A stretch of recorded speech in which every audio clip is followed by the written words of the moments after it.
Oo. representative, naging congresswoman.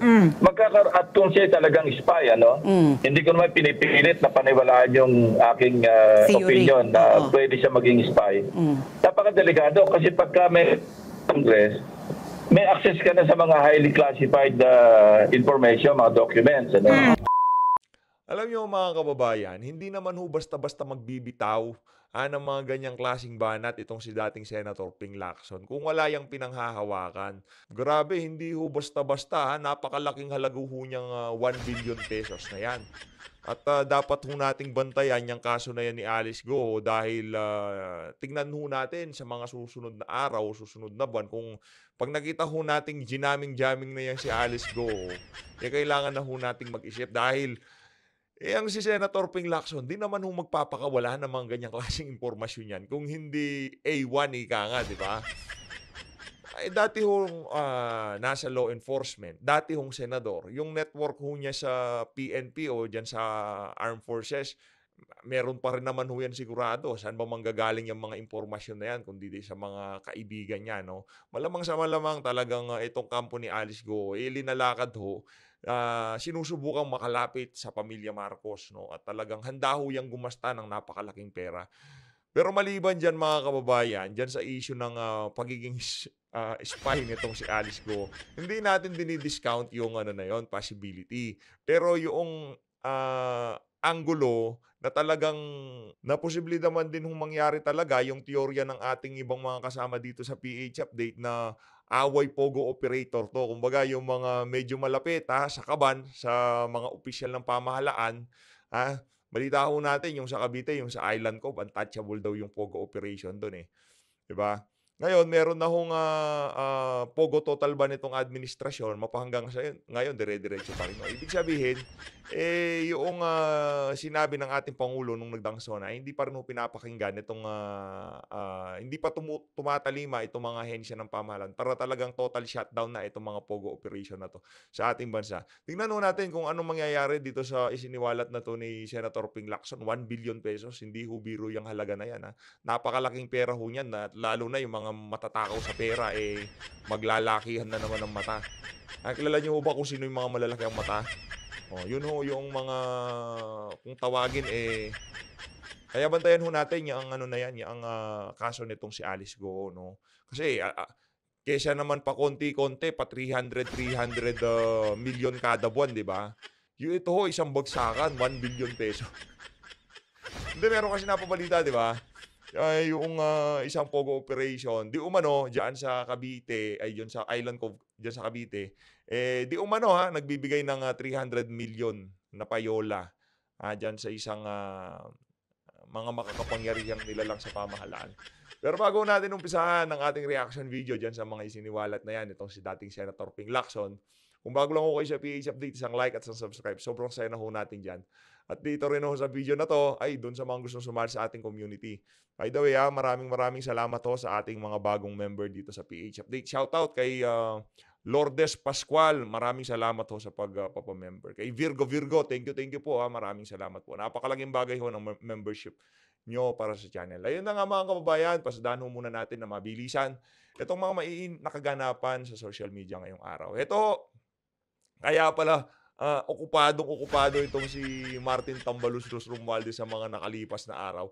Yun ho palang pag-iikot nila na kesyo 45 pesos na lang ang bigas. Meron ho tayong nakakwentuhan doon sa palengking pinuntahan nitong si Tambalus-Los. Ang nangyari ho pala, yung mga nakalagay na price doon sa mga bigas, di umano, ilinagay lang daw ho yun, kumbaga para sa lang yun, photo ops. Di umano yun ang nabalitaan natin. Kaso, nung kinuwento ho sa atin yun, hindi pa ho natin yun na ilinabas sa ating mga kababayan, no? Ang nangyari ho, nakita ho natin ang post na to ng GMA News. Base ho dito sa post ng GMA News na to, 45 pesos ang kada kilo ng bigas, pero makakabili lang ho kayo ng 5 kilo. Anong nangyari dyan? Pinapabenta ng mga Tambalus-Los ang bigas na yan. Ngayon, doon sa mga nagbebenta, binigyan sila ng limit. Baka isang iglap lang maubos. Kasi papakyawin ho yan Alam niyo naman mga Pilipino, negosyante yan. Do'n nga diyan nga sa mga tindahan 53, 55 na kilo, eh. Tapos papakitahan mo ng, 45 yan, naku po papakyawin yan, anong gagawin? Ibebenta ulit.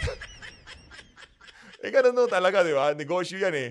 Wala naman ho tayong magagawa. Kaya yung, kinuwento sa'tin na yung ₱45 na nakatarak doon sa mga bigas, eh, malamang sa malamang, eh, malaki ang tyansa na talagang ilinagay lang yon para sa photo ops nitong si Tambaluslos, para mapakita sa ating mga kababayan, ito ang gobyerno ng aking pinsan, 'di ba? Kasi balita ko doon sa pinagtarakan ng ₱45, eh, balik na daw sa original na presyo. At kung talagang totoo ho, yang ₱45 na lang yang kada kilo ng bigas, bakit kailangang may limit yan? 3 hanggang 5 kilo lang ang maaaring bilhin sa bawat mamimili. Ayan ho ang post ng ano, yan ho ang post ng, GMA News, 'di ba? Hindi naman ho magsisinungaling yan kasi sila nga yung tagabantay ng fake news, eh, 'di ba? Pero hindi ho nila binabantayan ng maigi. Marami hong nakakalusot, ika nga. Minsan minsan doon sa mismong kino-cover nila, eh, nalulusutan ho sila ng fake news. Ayun na nga, commentary ako kayo diyan sa 45 kada kilo ng bigas na yan. Nakita ho natin yan sa Minda Votes.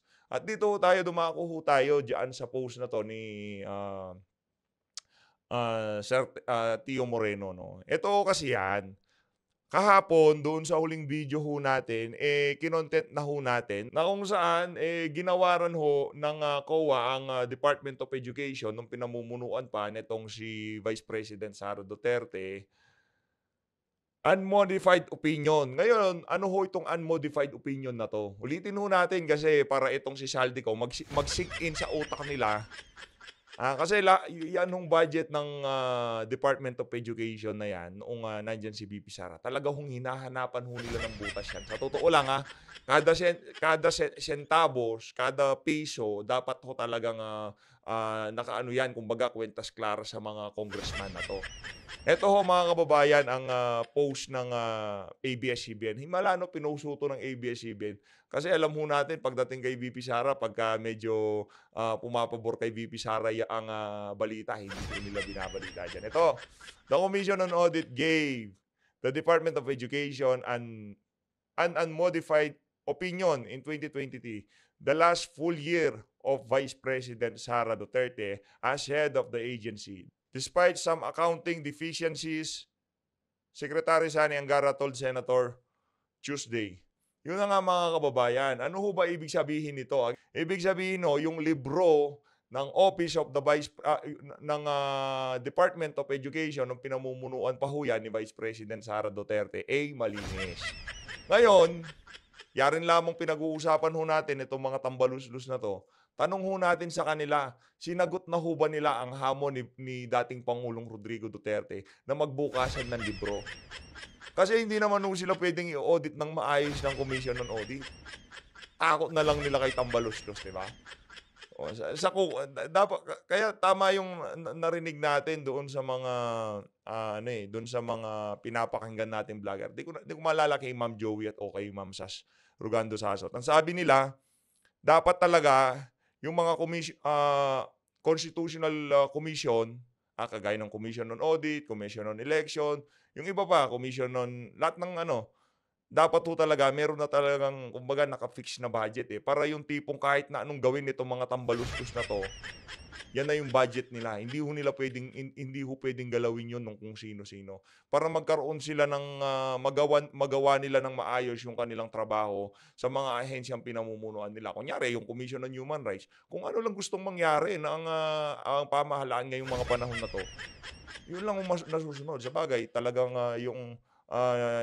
kaya hindi na ho tayo naghahanap ng reaksyon o tugon sa Commission on Human Rights dun sa ginawa sa, kay OJC dahil, alam naman ho natin ang nangyari noong panahon ni Tatay Digong diyan sa Commission on Human Rights na 'yan. Kaya talagang pero yung mandato ho nila, eh, nakakalungkot lang isipin, 'di ba? Ayun na nga, suma dito, eh, noong pinamumunuan ni VP Sara ang, Department of Education, eh, malinis ho talaga. Taliwas ho sa, pinagkakalat sa publiko ng ibang mga naninira kay Vice President Sara Duterte. Ngayon naman ng mga kababayan, dumako ho tayo dito sa dito kay si Ma'am Crisette talagang inooras-oras dito. Dito, kala ko sino tong pinost niya na 'to. Sabi ko, sino ba 'to? Nung Zoom mo natin, yun. Mantakin niyo yun mga kababayan, magta-turnover lang ng mga CCTV at kung ano-ano mga microphone, kailangan pa ho ng turnover ceremony. Para saan? Para talagang mapangalandakan ito. Nakakahiya naman 'tong si Gimbo. Nakabag ka ng kulang-kulang sa 2 milyon tapos turnover lang ng sound system at saka CCTV magkakaroon pa ng turnover ceremony. Nakakahiya kayo. Ano ba yung mga brand nito mga naku po. Pati mga mga AVR, mga pipitsugin ho itong mga 'to, Akala mo naman kung nakapag-donate, akala mo kagaganda talaga ng mga dinonate. Baka yung hawakan lang ng bag mo, madam, kulang pa yung mga yan, Anto ka. Mga kababayan, dun sa mga nasasakupan nitong si Stella Kimbo, kung sino man hong makakalaban yan, balitaan niyo ho ako, tingnan ho natin kung posibleng ikampanya ho natin. Pero itong ali na 'to, malabo ho ito. No, isa ho 'to pagka ho hindi napigilan itong ali na 'to, mas lalawak at mas lalaki ho ang posibleng maging damage sa sambayan ng Pilipino pag nagpatuloy ang kalokohan nitong mga tambalistas na 'to. Tinapyasan yung budget nitong si Vice President Sara Duterte. From 2 billion, ginawang 733 million. Anong klaseng kalokohan yun? Talagang ang gagawin na lang ng OVP mula ngayon, maghihintay na lang. Maghihintay na lang na siya na ang ikakasadyaan sa Malacanang, ganon. Manalangin kayo. Para dun sa mga tambaluslos at mga tuta nitong si tambaluslos yan sa House of Representatives. Manalangin kayo na matapos ni Marcos Jr. ang kanyang termino. Kahit naman tayo ipapanalangin natin yun, no? Ipapanalangin natin na matapos niyang termino niya, ang magtatapos si VP Sara. Ay na nga, pakinggan na ho natin itong si Senator Ping Lacson, kaugnay ho dito sa 1 billion pesos. Grabe naman tong kay Alice Go na to. Mandang magbayad ng 1 billion pesos para lang makalapit sa pamilya Marcos. Grabe, no? Yung pamilya Marcos, sila ho ngayon nilalapitan ng pera. 1 billion nilalapitan ho sila, pambihira. Ito na ho. Kabayan. Tinangkaw manong lumapit ni Alice Go sa unang pamilya o first family, lalo na kay Pangulong Marcos Jr., kaugnay po ito sa mga kinakaharap niyang anomalya o kontrobersya. Ayon kay dating Senador Panfilo Lacson, isa sa kaibigan niyang Filipino-Chinese trader, ang inalok ni Alice Go ng 1 bilyong piso para ilakad siya sa pamilya Marcos. Laking pera nun. Laking pera nun. At sa harap nito, nanawagan naman si dating Senador Lacson sa gobyerno na mas laliman pa ang gagawing investigasyon laban kay Go na itinuturing niyang espiya dahil sa mga koneksyon umano nito. Sa mga testimonials din ng mga constituents niya, maganda yung kanyang pamamalakad sa Bamban. They really like her. Yes. Kino-compare nga doon sa mga dating naging alkalde doon. Ibang-iba yung palakad niya. Kasi nga, lahat ng yung nasa municipal coffers, pumupunta sa dapat puntahan sa mga needs at saka sa interest ng kanyang mga kababayan. Quote-unquote, kababayan. So, kung gano'n ang kanyang palaka, ang district representative, naging congresswoman, at kung siya talagang spy, hindi ko naman pinipilit na paniwalaan yung aking opinion na pwede siya maging spy. Napakadelikado kasi pagka may Congress, may access ka na sa mga highly classified information, mga documents. Ang 1 bilyong piso anya hindi para sa kanyang pagtakas kundi plantahin ang kanyang gusot at posibleng kaso sa Presidential Anti-Organized Crime Commission. Pero hindi anya ipinarating ng Filipino-Chinese trader ang mensahe. Apela ni Lacson sa intelligence community, isang masigo sa kanilang essential elements at laliman pa ang kanilang ginagawang background check. Dahil nandun ka, mataas na yung security clearance mo.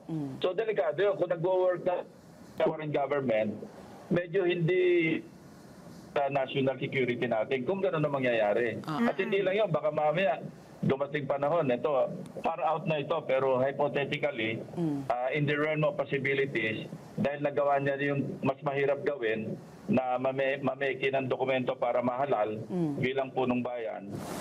Baka dumating araw, ma-appoint pa siyang, halimbawa, maging senador pa, tapos ma-appoint ngayon na Defense Secretary o National Security, patay na tayo. Correct. Kumbaga ano lang naman, hypothetical lang naman, kumbaga malabo pa sa sabaw ng puset. Kaso kailangan nating i-take in consideration yung mga sinabi na yun nitong si dating Senator Ping Lacson. Pero ang nakita ko talaga natin, unang issue dito, away ng mga pogo operators. Yan ho yan eh. Yung mga tipong hindi at yung pwedeng daan para maikonekta sa Duterte yung pogo. Diba? Pero yung Chinese spy, hindi ho natin pwedeng tanggalin sa dito sa senaryo na to, no. Naniniwala naman si Lacson na kung gagamitin ang mga bagong batas ng Anti-Money Laundering Council, maaring makonvict si Go at mga kasabwat nito ng hanggang 40 taong pagkakabilanggo. Na-expose yung vulnerability yung weakness ng ating system, hindi lamang sa yung sa banking system, hindi lamang doon, kundi yung sa PSA, yung DFA, di ba? Filipino citizen, Marami nakakakuha ng mga passport ng mga Chinese, Filipino passport. Correct. So expose talaga yung weakness ng ating sistema rito. So dapat maging aral na ito sa ating mga institutions na dapat lalong para patibayin nila yung mga security measures. Kasi pinaikutan na lang tayo ng lalo yung mga galing sa China na gusto magnegosyo rito. Ibinunag naman ni Senador Jingo Estrada na isang Chinese national na boss ng mga pogo ang tumulong kay Go at mga kapatid para makalabas ng bansa. Kasalukuyan na nasa Taiwan ang naturang dayuhan na may hawak na 5 iba't ibang uri ng pasaporte. Ito rin ang business partner ni Alice Go batay sa mga dokumento na nakuha ng PAOK sa ni-raid na Pogo Hub sa Bamban, Tarlac. Nang tanungin ko ang Chinese national na si Wang Ziyang ang tinutukoy ni Estrada, sabi ng senador, malamang. Pero bahala na raw ang chairman ng komite na nag-iimbestiga kung isa sa publiko ang pangalan ng dayuhan. Ayun na nga mga kababayan, dito na una tatapusin ang ating reaction video. Pinasadaan lang ho natin ng mabilisan dahil usap-usapan ho yung mga sinabi na yan itong si dating Senator Ping Lacson na gustong lumapit ni Alice Go sa pamilya Marcos. Buti na lang hindi lumapit yung yung hininga ng tulong nitong si Alice Go kasi hindi ho natin alam kung anong mangyayari, di ba? 1 billion yun. Di ba? 1 billion ho yun. Baka dito sa pagkakahuli na to ni Alice Go, mas malaki ho makuha. Maraming salamat, mag-ingat po kayo lahat. Kung di nyo pa napanood itong video na click nyo lang, Halin Natin Pilipinas. Maraming salamat.